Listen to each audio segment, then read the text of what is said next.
Senhoras e senhores, sim, infelizmente foi confirmado que Paquetá vai ser submetido a alguns exames e que de alguma forma ele está lesionado. Esses exames se dão pelo fato de que ele teve realmente uma lesão na parte posterior da coxa esquerda e foi confirmada pela CBF de que o meio-campista deixou aí o duelo contra o Japão praticamente sentindo bastante dores e sem falar que ele também sofreu bastante com os jogadores do Japão, mas também com os jogadores da própria seleção brasileira. Eu vou mostrar daqui a pouco que ele tomou alguns choques ali, bola, teve até alguns lances que ele dividiu com os próprios jogadores da seleção brasileira. É real, ele praticamente foi pisado e sofreu alguns danos aí dos jogadores da própria seleção brasileira e saiu sentindo, e sim, foi confirmada a lesão aí do Lucas Paquetá, que, diga-se de passagem, que não começou lá muito bem, mas começou a crescer bastante de acordo ao decorrer da Copa e passou a se tornar um jogador muito importante para a base aí do meio de campo do Carlo Ancelotti ou da seleção brasileira, mas infelizmente Lucas Paquetá praticamente ele está lesionado e sim vai ficar aí 3 a 4 semanas sem poder jogar. Bom, precisamos falar sobre outro ponto que, ao que parece, a CBF preferiu não cortar o Paquetá e mantê-lo aí com o elenco para tentar praticamente rever os exames, fazer os exames para ver se ele consegue ter uma recuperação muito mais rápida, porque quem sabe, né, o Brasil avança para as outras fases e o Paquetá pode ainda ser utilizado, porque de alguma forma sim, a base do meio de campo do Carlo Ancelotti ou para a seleção brasileira tem sido o Bruno Guimarães, o Casemiro, que muitas das vezes tem sido criticado, mas ontem ele acabou demonstrando muita resiliência e melhorou, acabou crescendo novamente no jogo, mas também o Paquetá, que tem sido um jogador aliás que tem ajudado muito não só na marcação como também na saída de bola, que apesar de tudo também é um problema para a seleção brasileira,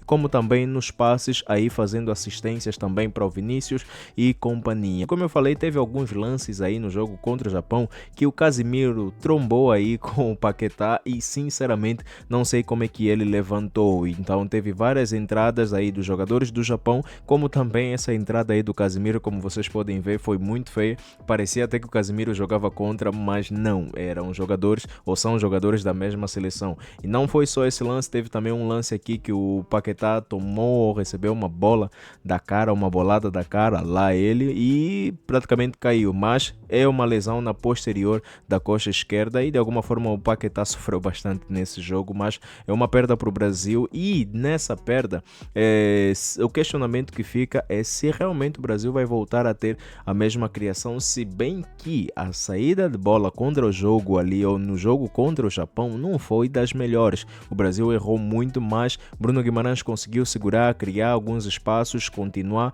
a construir bastante e criou uma situação aí. O Brasil teve que virar praticamente no final do jogo ali contra o Japão, mas o Paquetá também estava sendo muito importante aí para a peça ali do meio de campo do Carlo Ancelotti, para a função da base e a formação tática aí para o Brasil. E sim, eu acredito que o Brasil vai sentir muita falta do Paquetá. E a grande pergunta que fica é: quem vai jogar no lugar do Paquetá? Por quê?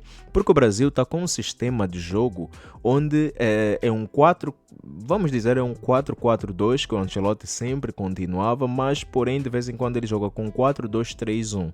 Às vezes ele muda, às vezes ele joga com o seu tão famoso 4-4-2 que muitas das vezes o pessoal fala que não funciona, e sim, teve muitas vezes que não funcionava, mas eu acredito que é muito sobre a seleção ou os jogadores que ainda não estavam mais ou menos pegando a ideia do Carlo Ancelotti, porque ainda não existia uma identidade de jogo para o Brasil, e eu falei isso nos vídeos passados. Agora o Brasil já está apresentando uma boa identidade de jogo e, como tivemos aí a saída também do Rafinha por lesão, o Ryan ganhou a posição, assim como o Endrick, o Neymar, que depois também voltou, assim como também o Danilo Santos, que às vezes costuma entrar ali no meio de campo. Mas a grande pergunta é sobre o Paquetá. O Carlo Ancelotti no jogo contra o Japão foi a primeira vez que ele manteve o mesmo elenco depois de um jogo, ou seja, ele repetiu 2 vezes esse elenco. Foi a primeira vez desde que ele assumiu a seleção aí brasileira, já vão acho que 9 ou mais jogos que ele tem com a seleção brasileira e dificilmente ele mantém a mesma escalação, os mesmos jogadores, porque ele estava tentando encontrar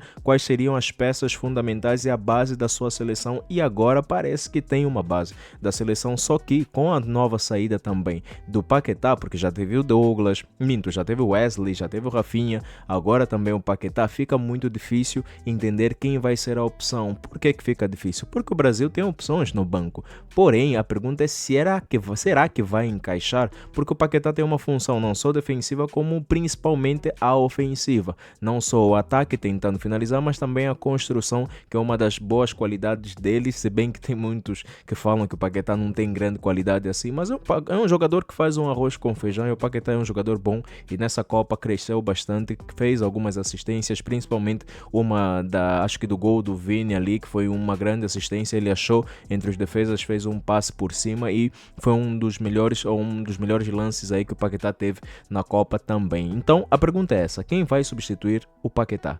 Seria o Gabriel Martinelli, que salvou o Brasil ali dessa eliminação, ou melhor, da prorrogação contra o Japão, porque não ia ser eliminado, mas iria para a prorrogação. Por quê? Se jogar com o Martinelli, o questionamento é que o Martinelli jogaria mais para frente como um falso ponta, meio que um ponta, um 9, porque ele já jogou no Arsenal. Para quem acompanha, já viu o Martinelli jogando mais para frente entre os defesas no Arsenal, que foi do jeito que ele jogou nesse lance do gol contra o Japão, e recuar aliás, o Matheus Cunha.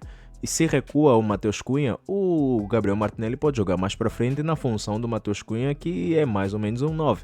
Aí o Matheus Cunha continua ajudando ou joga mais para baixo, como se fosse um Paquetá, atrás simplesmente do último homem, que seria aí o Gabriel Martinelli. Então o Matheus Cunha pode fazer muito bem essa função também, meio que de um falso 10 ou um 8, sabe? Então dá para funcionar desse jeito. Ou, se não for aí o nosso menino Gabriel Martinelli, pode ser também o Danilo do Botafogo, como sempre. O pessoal sempre tem que referenciar que é o do Botafogo, porque tem o Danilo lateral do Flamengo, que é praticamente o reserva, que foi ele quem errou. E aí foi difícil, porque o pessoal começou caindo em cima dele, massacrando, mas depois o Brasil conseguiu virar e todo mundo esqueceu. Mas seria o Danilo, que é um jogador que se apresenta bastante na área, porque o Brasil tem precisado muito desse jogador, e o Danilo é um jogador também com muita força de vontade, defensivamente muito bom, sabe se posicionar e é muito presente no reduto ofensivo.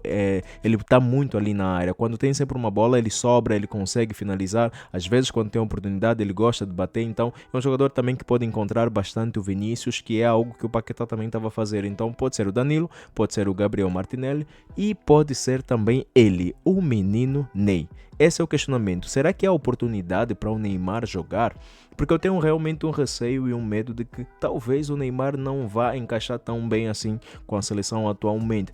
Tem um vídeo que eu fiquei de fazer sobre será que o Neymar ou será que a seleção brasileira realmente não precisa do Neymar? Será que o Neymar é só mais um para essa seleção ou realmente vai ser um adicional? Será que vai ser realmente um reforço de peso? Porque qualidade nós sabemos que o Neymar tem, porém já não é o mesmo, porém não joga com todos, não está jogando com todo mundo, até o momento não teve uma grande participação, não vimos o Neymar ainda na Copa do Mundo e a pergunta é, será que a saída do Paquetá por lesão traz um Neymar de volta para a formação tática do Carlo Ancelotti? Será que vai funcionar? Porque eu realmente tenho essa dúvida e eu deixo aí nos comentários para vocês. Será que o Neymar realmente pode ser esse cara para substituir o Paquetá e fazer alguma diferença para o Brasil? Porque nós vimos nesse jogo contra o Japão, o Brasil precisava de um 10, de um 8, né, que o Bruno Guimarães foi, mas um 10 também como o Neymar, da qualidade do Neymar, como vou novamente repetir como aconteceu aí contra a Croácia. O Neymar achou um golo na Croácia totalmente defensiva do nada e ninguém previa aquele lance. Então é esse tipo de situações onde um Neymar, da qualidade que ele tem, da qualidade técnica que ele tem, do poder de decisão, de criar jogadas, criatividade, é desse Neymar que o Brasil também precisa quando o jogo aperta. Mas Mas eu não sei, sinceramente, se o Carlo Ancelotti vai pelo Neymar, se vai continuar ali, né, com o Ryan na direita e recuar talvez o Matheus Cunha e jogar com o Gabriel Martinelli mais para dentro entre os defesas, ou colocar o Gabriel Martinelli ali na esquerda, onde o Vinícius joga, e deixar o Vini entre os jogadores, entre os defesas, porque é algo que o Vini também já fez. Ou talvez vai jogar com o Endrick, ou talvez vai jogar ali com o Danilo do Botafogo. E quem vai substituir Lucas Paquetá? Neymar, Danilo, Gabriel Martinelli ou o Andrei também, que é um meio campista, e o Andrei do Atalanta ali da Itália, ou o Endrick, mas fazendo aí uma mudança no posicionamento. E será que vai funcionar? Essa é a pergunta. Gabriel Martinelli entrou, conseguiu fazer o seu. Danilo, sempre que entrou, conseguiu realmente converter em coisas boas, em lances que realmente geraram perigo para o Brasil. Deixa aí nos comentários o que é que vocês acham. Paquetá lesionado, confirmado ali que realmente vai precisar de algum tempo de recuperação. A CBF vai querer que ele fique entre os jogadores, e já o fez, para que talvez a recuperação seja em um curto espaço de tempo. Se isso acontecer, ele volta a jogar, porque realmente agora o Brasil tem uma identidade de jogo e a base é também o Paquetá ali na frente, juntamente com Bruno Guimarães e o Casemiro. Deixa um like, se inscreva no canal e nos vemos pela próxima.